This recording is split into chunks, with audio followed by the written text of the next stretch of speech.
Hi everyone, welcome to the event from Byte Academy and Nestria. So today's topic is how Python memory management actually works. Welcome everyone, and we will be starting shortly.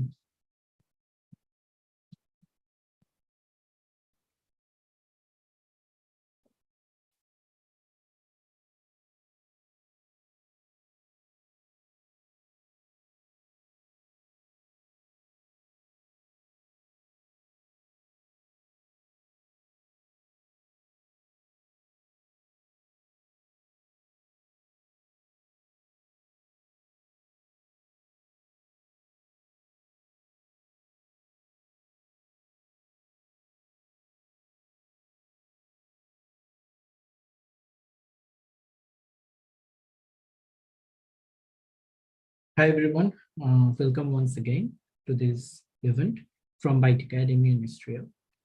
Before we get started, I will request every one of you to go through this particular Discord invitation link. The link has been shared in the description box below. A little bit background on the Nestria. So Nestria is Byte Academy's sister company. We are having our Discord server. Do consider to join the Discord server. First, you can download the Discord application. The link of that application has been shared in the description box below. So after downloading the application, you can sign up. And after signing up or creating the account, you will find out one Nestria Discord link. So that link will land you to the Nestria Discord server. You can just click on that link and you will be directly landing into the Nestria Discord server. And over there, you can navigate through different channels. And also I will be giving a small demo after this event, like what it is all about, what are the channels there, how you can get started with that Nestria Discord server. All right. So without further ado, let's get into the topic for the today.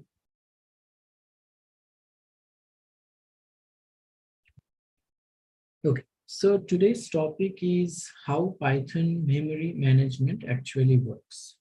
So today we will try to understand the the behind scenes, what happens and how Python actually manage the memory allocation. All right. Now, understanding the memory allocation is important for any programming language. Now, there might be a question like, what's different there in Python in terms of memory management, right? So Python is a very high level dynamic language. So it has its own way of handling the memory allocation, okay? So today we will try to understand that, okay? So if we look at the agenda quickly, so first we will start with how memory management usually works in computer, right? So that will be a general discussion, all right? General discussion means usually in other programming languages, the programming languages like C, C++, all right, this kind of programming language, how using those languages, the memory management happens, fine. And then we will jump into the next topic, which is the Python memory management and how it is different. All right. And we will be looking in detail, like what are the layers that Python memory, manager is going through in order to accurately manage all the memories, the variables that we are using in the Python. Next, the important topic that we need to also go through is the mutable and immutable object. Well, before even going to the mutable and immutable objects, or before even try to understand how these mutable and immutable objects are behaving inside Python, I won't say really behaving. The behavior we can just observe while programming, but the internal mechanism, how Python is handling them. In order to get a clear picture of that, we're supposed to understand the Python memory management. All right, so that's why this is the next topic, which is mutable and immutable object after understanding how Python memory management is working. Next, we will also look at important concept which is called deep and shallow copy. The deep and shallow copy are very crucial concepts when it comes to the mutable objects in Python. All right. So what does it mean by deep and shallow copy? Okay, and we will be implementing that as well.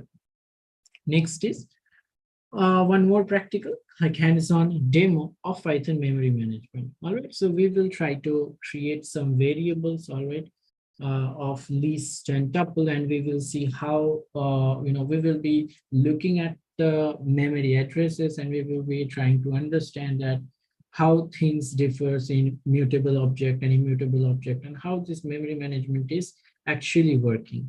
Okay. So without further ado, let's jump into the topic. Just give me a second. I will be sharing my screen, the next screen that I intend to.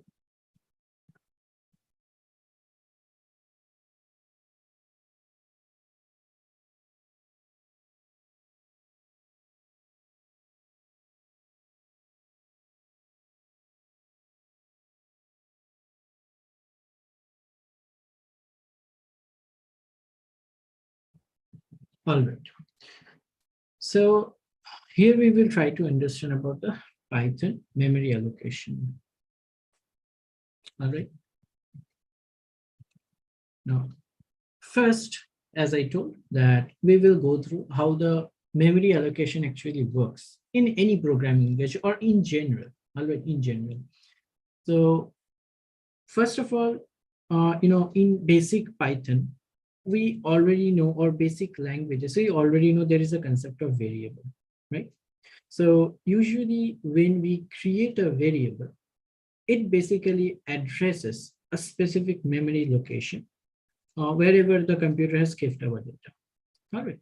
So in simple terms, let's say we are creating inside, and right now, again, let me repeat, I am not talking about Python specifically. I'm talking about the other simple programming languages, simple in the sense other, little bit lower level programming languages compared to the Python, all right? Like C, C++. So imagine that if we are creating a variable called x, all right, and I'm assigning the value, let's say 56.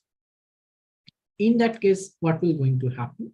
So basically, why there is a concept of this variable at all? Well, when I want to save a data, let's say this is an integer, this is 56, and I want to save this into the computer's memory, all right? And by the way, this memory is RAM, okay? When we are running our program, everything will be there in the random access memory. The program itself will going to get memory in the RAM, and in the whole memory that a program will gonna get from the operating system, and obviously the operating system is the manager over here, the main manager. All right, the operating system will decide which program supposed to get how much amount of memory. Okay, so the operating system will give some or allocate some memory for my program, the program that I have written, and that program will you're going to have some variables, right? Let's say this data 56. I have written some code in my program, and this number 56, I want my computer to save in the memory. Okay, and RAM I'm talking about. Now, in that case, I cannot ask my computer to save. So the computer's memory is huge, all right? The RAM is huge. I cannot ask my computer to save specifically anywhere. Let's say you save it over here or you save it over, it's not possible. We are not allowed to directly at least, okay? Now, what computer does, so let's say if we have a simple programming language, I'm not writing the complete syntax like int x equals to 56, not like that, just x equals to 56. So what really happens is computer just look inside the computer's memory in the RAM, and over there imagine that this memory was allocated to our program itself. Okay, now some empty spaces will be there. Fine. So imagine this green color represent the filled out memory blocks, all right, and this white color represent the empty memory blocks. Okay, so where computer can put some data. So let's say the 56 was saved over here. Now we don't have any way to know, okay, where it was saved. okay? Or at least to ask our computer that where it's supposed to get saved, fine. Now computer has saved it somewhere in the memory, okay?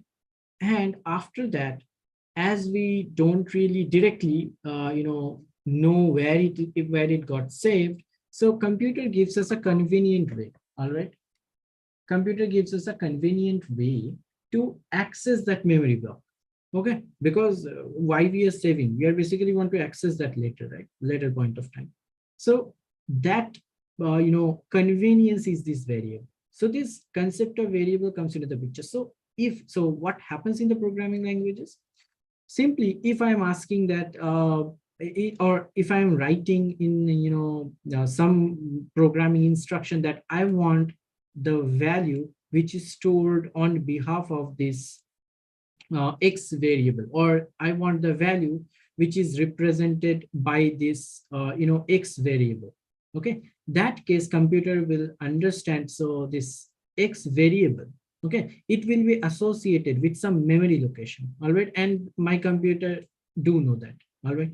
And so the computer will directly go into that place, fine. It will look into that. First it will look for the memory location, and then it will going to look inside the memory location what value is there. So obviously it will going to find out 56, and it will going to give me, okay, so what the value is, what is the value that is represented by this x, or represented by or kept in the memory location of x, that's 56, okay? So that is how the conventional memory location usually works, all right? Now let's go ahead and take a deeper look. Now this time, imagine we are creating two different variables, okay? So I'm creating x equals to 25 and y equals to 50. What will going to happen? Simply speaking, so computer will going to, take to memory location, randomly put the values 50, 25, and obviously on the name of x, I can access this particular memory location, and in the name of y, I can access this particular memory location. So indirectly, x represent 25, y represent 50. But in reality, x basically represent the memory location, where 25 is kept, and so on for the y. But in Python, things are a little bit different. Okay, now let's go and understand what happens in Python. Right? In Python, whenever we are having some variable, all right. Now, before I go and visualize how exactly things are getting done in Python, so one small important stuff that we need to understand is in Python there are some extra layers of management. All right, so computer is all about layers. All right, so here as I explained that when I'm creating a variable, it books the memory location, put the value, and in the name of x I can just access that value. But this happens in certain layers. Okay, it's not that straightforward and simple. So here, when we are talking about Python, what really happens in Python? There are two types of memory layers. Okay, so this is some abstraction that was done by the creator of the Python. Okay, the way they have written the interpreter, or the the interpreter of the Python. Okay, so there are two layers. One is stack, one is private heap. All right. Now, the source, how it's exactly done, it's quite complicated to understand, and we need not to understand that as well. All right. Over here, we will see how this stack and private heap are used in order to store values, or in order to do the Python memory management. Okay. Now, imagine that I have created a variable x equals to, let me check, x equals to, x is pointing to 25. So x equals to 25, y equals to 50. Okay, the same example. Imagine that I have created this to variable in Python this time. Fine.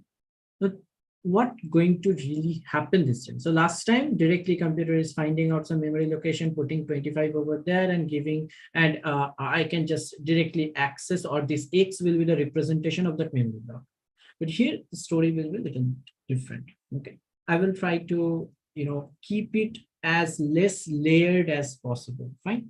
So first, what will going to happen? Again, the computer will going to find out some memory location and dump the value 25 over there. So this is the memory location and it has dumped the value 25. Simple. Next, it has, find out another memory location and dump the value 50 in there.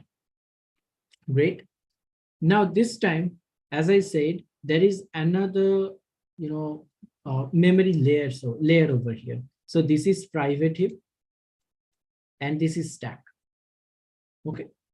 Now, what happens? What is the use of this stack here? So now, right now, this memory location, this 10 is having, so this memory location where this 25 has kept, it is having some memory location, right? Memory address, I would say, right? Imagine that that's 10. So, and, the 50, the value 50, wherever it has kept, that position's memory location or memory address is 17. Now, in the stack, what will going to happen? This 10 will be placed. The memory location of the data will be stored over here. Memory location will be indicated by this X. All right. Then similarly, for this 50, the memory location is 17. So it will be kept over here.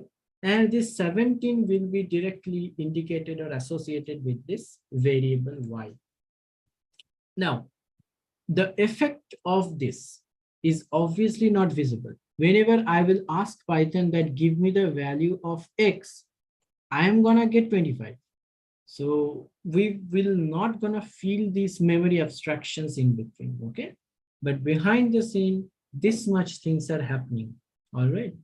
And there are some other details that we need not to worry about right at this moment or out of the scope of this video, all right? So we will not going to discuss on that.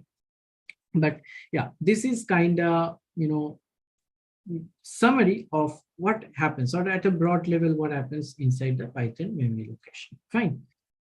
Now, how this could be useful? Okay, let's see another case. Now, here we understood what's really happening. Now, let's see another case where Python takes the advantage or memory advantage over other programming languages. Okay. Now, imagine this time, instead of putting X equals to 25 and Y equals to 50, this time I'm putting X equals to 15, Y equals to 15. Fine. Now this time what will going to happen is, let's see what will go. So usual programming language, what will going to happen? Computer will find out memory location, put the 15 inside, and the 15, like this memory location will be associated with X. That's it. Similarly, it will find out another memory location. It will put the value 15, and that will be associated with another variable Y. Simple, straightforward for conventional, programming languages. But what happens in Python? Now, Python takes the advantage of this memory abstraction. Fine. Now, what really going to happen in Python is this. So, first of all, the value 15 will be kept inside. So it will be, some memory location will be found out by the computer. The value 15 will be kept, and the memory location address, the 10, will be kept in the stack. And obviously it will be, directly addressed by this X. Now, in the next step, when I have, assigned Y equals to 15, this time the Python, the memory management, part, the script which is handling the Python memory management will not going to book any other memory location. This will not going to happen in Python. So what will going to happen this time? This time the Python, this time the Python knows that the value 15 is already present somewhere in the memory. So instead of creating or wasting another memory location, Python will just take the memory address and associate and store that into the private heap and not private heap, the stack, and associated that with the new variable Y. And that's it. Okay, so you see the memory consumption becomes half of what was happening in the previous case. Okay, so here the two different memory location was associated. Here only one memory location is associated. All right. So this is how Python, it is memory efficient as well. Okay, this is just one application I have shown over here, how Python uses this memory abstraction of private heap and stack to, save some memory, okay, and use it for our advantage. All right. Now we will, so as we have understood this part, okay, now one more thing, as I already said, this is the simplified version of the whole story, which what happens internally, all right? And this, if we have understanding of this much, we can implement these concepts inside program. Okay, so let me go to the notebook, all right, and try to implement that. Fine. So I have written some, piece of code. Okay, I have kept my environment ready. So by the way, for the beginners, this is called Google Colab. All right. So in Google Colab, we can right away. We can just use this library. Sorry, use this notebook. This is called Jupyter Notebook. All right. So this Jupyter Notebook can be ran on this particular environment, and this is provided free of cost by Google. All right. And one more important thing about this particular advantage of this particular environment, let me show the RAM. All right. So this is basically a virtual computer that was provided by Google. All right. And it's, again, I will repeat, it's absolutely free of cost. Fine. So this is a very basic version. Why it is free of cost? Because this is a very basic version that the Google is providing. Now, the magical thing is, or the advantageous thing is, even though it's a very basic version, you can see the amount of RAM Google is giving us. It's 12 GB of RAM. All right. And a disk space of 107 GB. All right. For basic programs, it's more than sufficient, right? Not only basic, some advanced program for when we are handling huge amount of data, and if it is if we need a huge amount of RAM as well, if the program is quite complicated, okay, so in that case also it won't gonna be a problem. It's almost 12 GB of RAM is already given, and it's quite fast. All right. So that was about this Google Colab. You can just go to the Google and search for Colab, and over that the interface will come, and from there you can just open a new notebook and start playing with it. Okay. So let's see the concept of aliasing. All right. And yes, we will also understand mutable and immutable. So if I say the Python list, okay, Python list is a mutable object in Python, and Python tuple is a immutable object in Python. Okay, so what really happens in this? Let's try to understand. First, I have created a list. So this is a Python list. Okay, and if I check the memory location of that list, if we run this cell, so it has given me some memory location. Okay, so in the RAM, whatever computer Google has given me, so in that particular computer, in this particular position, my variable, this is the position where my data or object has been kept. Fine. Now, what I am doing is I am trying to assign these fruits, this object, okay, which is present in this memory location, to another variable. All right, to another variable. Now here, as this is a mutable object, okay, as it is a mutable object, what will going to happen? Python will not going to create a separate memory location. That's what we were trying to observe over there. All right. Now, if I execute this, we can see that if I closely observe the memory location, both are same. But how this is possible? That is the reason the way Python handles the memory. So here, the private heap, okay. In the private heap, so by the way, I have abstracted the memory location or shortened the memory location to 10 or 20, but the numbers will be quite huge, okay. So imagine that in this place, this fruits, whatever is the least, this object was saved, okay, in this particular position. Fine. Now, when I assigned another variable, so this foods is another variable, right? So initially this was fruit, okay, and there is another variable food, okay. Now, when I assign these fruits into these foods, what really happened? Both are actually pointing to the same object. It's not that two different objects are there with the same values and both are pointing to separate. No. Okay, in Python, what really happens? Both the variable are pointing towards the same object. Now here, one question might come into play that or come in our mind that if we change something in the foods, will it going to change in the fruits? As a beginner, we might have this question, right? If we don't have an understanding of the Python memory management, the answer to the question will be difficult, right? But right now we know the answer.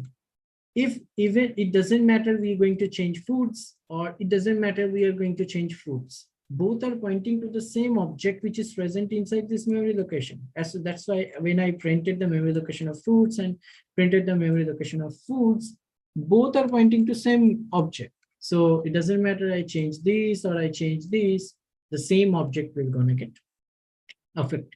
Okay. Now, imagine there is a scenario where I don't want this to happen. And by the way, this is called aliasing. All right. So this is a mutable object and this is called aliasing, or this is called shallow copy. All right. This is the concept of shallow copy. Now, if I want a distinct copy or deep copy, all right, means I want the same values, but I want them to stay separately in the memory. Okay. In that case, I have to use the method called copy. All right. So fruits dot copy. So when I cannot just directly assign fruits into the foods, I have to write foods equals to fruits dot copy. In that case, what will going to happen in the memory separately? So this object, let's say it is pointed by fruits. Okay. A separate memory location, the same object will be created. Okay. In the separate memory location, and that will be pointed by food this time. Okay. Now both are not pointing to the same memory location. They are pointing to two different memory locations this time, although the values are same. What is the proof of that? So I can just run this cell and I can show that the two memory locations are different for fruits and fruits. And this proves that two memory locations are indeed different. Okay. And or I can also say that two objects exist different separately in the memory. Next is tuple. Tuple are immutable. All right. What does it mean by that? It means that once you have created them, you cannot just change them. All right. They exist in the memory and that's it. Okay. You can just address them or you can just access them, but you cannot change them. All right. So over here, so if I create this particular tuple, by the way, the shortcut to run this cell is Control Enter. Okay. Now over here, what I can do, foods equals to fruits. I can just do it and I can press enter. So I can see that both are pointing to the same object. Fine. Both are pointing to the same object. So what does it mean? It does same the aliasing. All right. So whether I'm using the foods or whether I'm using the fruits, it is pointing to the same memory location. All right. But the copy doesn't really work over here. All right. Now over here, if we try to make a copy, in that case, it will going to throw error because there is no copy method for the foods. There is no copy method for the fruits object. Why? Because fruits object is a immutable object and the fruits object is a tuple object. All right. So the tuple doesn't have any method called copy. Okay. So this was all about this, aliasing. Okay. Let me summarize it quickly. So aliasing. So first of all, list and tuple. List is immutable data type and tuple is a immutable data type, where in the list, we can create a shallow copy and a deep copy with just a simple methods. All right. So when we just equate them directly, okay, when we just equate them directly, it creates a shallow copy, means the alias. And if we want a distinct copy, a deep copy, we can just, so go ahead and use the copy method. This is for list. But for tuple, We can create an alias, all right, for accessing the variables, and you can see the memory location is same. But if we want to, we cannot create a deep copy, all right, or complete separate two objects using the copy method. Fine. So this was all about this Python memory management, all right. So let me go to the slide and okay. So thank you, everyone. All right. This is for any doubt, please, consider join our server, Discord server. There I will be sharing the notebook, the resource files that I have used in today's session. And also you can find me in these channels that are available. That is data science resources, data science launch, and these are the two main channels where I will be available. Apart from that, you can also find me in the channel Python and JavaScript. Now these are channels. These channels are available under the Nestria Discord server. So if you want to have the access to the materials, and there are so many other, discussions goes on over there related to the careers, related to the different data science topics, JavaScript topics, Python topics. Okay, lots of materials are there. Okay, so you can just join our server in order to have the access. So let me give you a quick, tour of that server. Allow me to stop share, and I will be sharing the Discord application screen.